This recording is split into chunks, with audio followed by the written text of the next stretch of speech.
गुरुर्देवो महेश्वरः गुरुरेव परं ब्रह्म तस्मै श्री गुरवे नमः। আজি দ্বিতীয় খণ্ডৰ 104 নম্বৰ অধ্যায়, পৃষ্ঠা নম্বৰ 124 পৰা 128, শ্লোক 68 পৰা 82। জয় শ্ৰী গুৰু ভাগৱত। ডক্টৰ চন্দ্ৰভানু সতপথী ডাঙৰীয়াৰ দ্বাৰা ৰচিত আৰু শ্ৰী অঞ্জন শৰ্মা ডাঙৰীয়াৰ দ্বাৰা অনুবাদ। শ্ৰী গুৰু ভাগৱত। আজি আমি গুৰুৰ মালি সদৃশ কৰ্মৰ বিষয়ে শুনো আহক। শ্ৰীগুৰু মালি শিষ্য বৃক্ষ, বিশেষ যত্নে বটবৃক্ষ, বৃক্ষৰ হ'লেই পূৰ্ণতা, ফল পুষ্পৰে হয় ভৰা। যদি শ্ৰীগুৰু মালি হয় তেনেহ'লে শিষ্য বৃক্ষৰ সমান। গুৰুৰূপী মালিয়ে শিষ্যৰূপী বৃক্ষক অতি যতনেৰে লালন কৰে। যেতিয়া বৃক্ষ পূৰ্ণ ৰূপত বিকশিত হয় তেতিয়া সেই বৃক্ষত ফুল আৰু ফল ধৰে। মাটি খন্দা হোৱাৰ পিছে মালিয়ে মাটি চাফা কৰে। ভক্তৰ সংস্কাৰ য'ত চাফা কৰে গুৰুৱে ত'ত। যিদৰে মাটি এডৰা খান্দি মালিয়ে পৰিষ্কাৰ কৰে, একেদৰে শ্ৰীগুৰুবৰেও ভক্তৰ সংস্কাৰ পৰিষ্কাৰ কৰে। বীজত জল ঢালি থাকে, খাদ্য সাৰ মূলত দিয়ে। অংকুৰ জন্মাৰ পিছতে কীটৰ পৰা ৰক্ষা কৰে। মালিয়ে মাটিৰ ভিতৰত সোমাই থকা বীজত পানী ঢালে আৰু মূলত খাদ্য সাৰ যোগান ধৰে। যেতিয়া বীজৰ অংকুৰণ হয় তেতিয়া কীট পতংগৰ পৰা ৰক্ষা কৰে। যতন লৈ প্ৰতিদিনে বিপদকো বিদূৰ কৰে। বীজ যেতিয়া বৃক্ষ হয় ফলে ফুলে শোভিত হয়। মালিয়ে প্ৰতিদিনে খুব যতনেৰে সেই পুলিটোক নানা প্ৰাকৃতিক তথা অন্যান্য বিপদ আপদৰ পৰা ৰক্ষা কৰি থাকে। এদিন বীজ বৃক্ষ হৈ পৰে আৰু ফল ফুলেৰে সুশোভিত হৈ পৰে।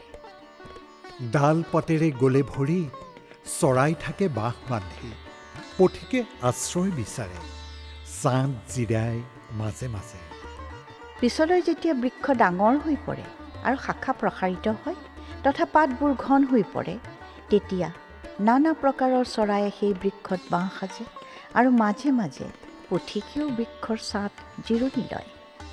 বৃক্ষ যেতিয়া পূৰ্ণ হয় মালিৰ কৰ্ম পূৰ্ণ হয়। পুনৰ কৰে অন্য কৰ্ম, সেয়ে হয় তেওঁৰ ধৰ্ম। বৃক্ষ যেতিয়া পূৰ্ণ বিকশিত হয় তেতিয়া মালিৰ কৰ্ম পূৰ্ণ হয়। তাৰপিছত তেওঁ নতুন কৰ্মত প্ৰবৃত্ত হয়, অৰ্থাৎ নতুন বীজ পোতা কাম আৰম্ভ কৰে আৰু এনেদৰে এখন সুন্দৰ বাগিচা তৈয়াৰ কৰে। বৃক্ষৰূপী ভক্ত বৃন্দৰ বীজ আহৰে গুৰুবৰ, ভিন্ন স্থানতে ভিন্ন কালে বাগিচা কৰে ৰোপণেৰে। ঠিক এনেদৰেই বৃক্ষৰূপী ভক্তসকলৰ বীজ শ্ৰীগুৰুৱে বেলেগ বেলেগ সময়ত ভিন ভিন বাগিচাত ৰোপণ কৰি বাগিচা তৈয়াৰ কৰে। মন সাগৰত নৰৰ ঢৌ উঠে কত প্ৰকাৰৰ, অলেখ লহৰ ইচ্ছাৰ অশান্ত কৰে বাৰম্বাৰ। মানুহৰ মনৰূপী সাগৰত অজস্ৰ ঢৌ উঠা নমা কৰি থাকে। ইচ্ছাৰ এনে অগণন ঢৌৱে বাৰম্বাৰ মানুহৰ মন অশান্ত কৰি তোলে। ইচ্ছাৰ মুক্তি ইচ্ছাৰে গুৰুৰ কৰ্মত চলি থাকে। গুৰুৰ সামৰ্থ্য নাজানি ক্ষুদ্ৰ কৃপা মাগে অজ্ঞানী। ইচ্ছাৰ পৰা মুক্তি প্ৰদান কৰিবলৈ শ্ৰীগুৰুৱে বিশেষ যত্ন কৰে যদিও অজ্ঞানী ভক্তই শ্ৰীগুৰুৰ ক্ষমতাৰ ভূ নাপায় তুচ্ছ কামনা পূৰ্ণ কৰিবলৈ বিচাৰি থাকে। গুৰু কৃপা যেতিয়া হয় ইচ্ছাৰ ইচ্ছা লোপ পায়। ইচ্ছাৰ বীজ হ'লে নষ্ট, অন্ত সাংসাৰিক কষ্ট। যেতিয়া শ্ৰীগুৰুৰ কৃপা হয় তেতিয়া সেই ভক্তৰ ইচ্ছাৰ ইচ্ছা মৰি যায় আৰু ইচ্ছাৰ বীজ নষ্ট হোৱা হেতুকে সাংসাৰিক কষ্ট ভোগ কৰিবলগীয়া নহয়। নেপথ্যত গুৰুৰ হাত, ভক্তৰ নহয় যে জ্ঞাত। বান্ধি লয় ভক্তৰ মন, কৰ্মৰ মূলে নাৰায়ণ। বাস্তৱিকতে ভক্তক ইচ্ছাৰহিত কৰাৰ ক্ষেত্ৰতো পৰ্দাৰ অন্তৰালত শ্ৰীগুৰুৰ হাত থাকে। কিন্তু ভক্তই এয়া গমেই নাপায় যে শ্ৰীগুৰু হৰিয়ে তেওঁৰ মনটোক বান্ধি লৈ সকলো কৰ্ম কৰাই আছে। মিলিলে গুৰুৰ চৰণ, স্থিৰ হয় ভক্তৰ মন। যি বাসনা থাকে ভক্তৰ, সম্পূৰ্ণ কৰে গুৰুবৰ। শ্ৰীগুৰুৰ চৰণ লাভ কৰাৰ পিছত ভক্তৰ মন স্থিৰ হৈ পৰে।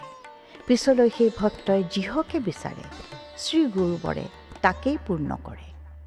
শ্ৰীগুৰুৰ শিষ্যৰ সম্বন্ধ বহু জন্মৰ অনবন্ধ। সেয়া পূৰ্ব জন্মৰ তত্ত্ব, শ্ৰীগুৰুৰ বাবেহে জ্ঞাত। শ্ৰীগুৰু আৰু শিষ্যৰ সম্বন্ধ বহু জন্ম জন্মান্তৰৰ। ভক্তৰ পূৰ্বজন্মৰ কাহিনী সদ্গুৰুৰ সকলো অৱগত। গুৰু হাতে অৰ্পি জীৱন, ভক্তই কৰে সমৰ্পণ। ভক্তৰ যি পাপ পুণ্য, শ্ৰীগুৰুৱে কৰে বহন। ভক্তই যেতিয়া নিজৰ জীৱন শ্ৰীগুৰুৰ হাতত সঁপি সম্পূৰ্ণ সমৰ্পণ কৰে, তেতিয়া ভক্তৰ সকলো পাপ পুণ্য শ্ৰীগুৰুৱে বহন কৰে। সম্বন্ধ হ'লে যথাযথ, দুয়োজনৰে একে পথ। সকলো বিষয় ভক্তৰে প্ৰতিক্ষণে জানে গুৰুৱে।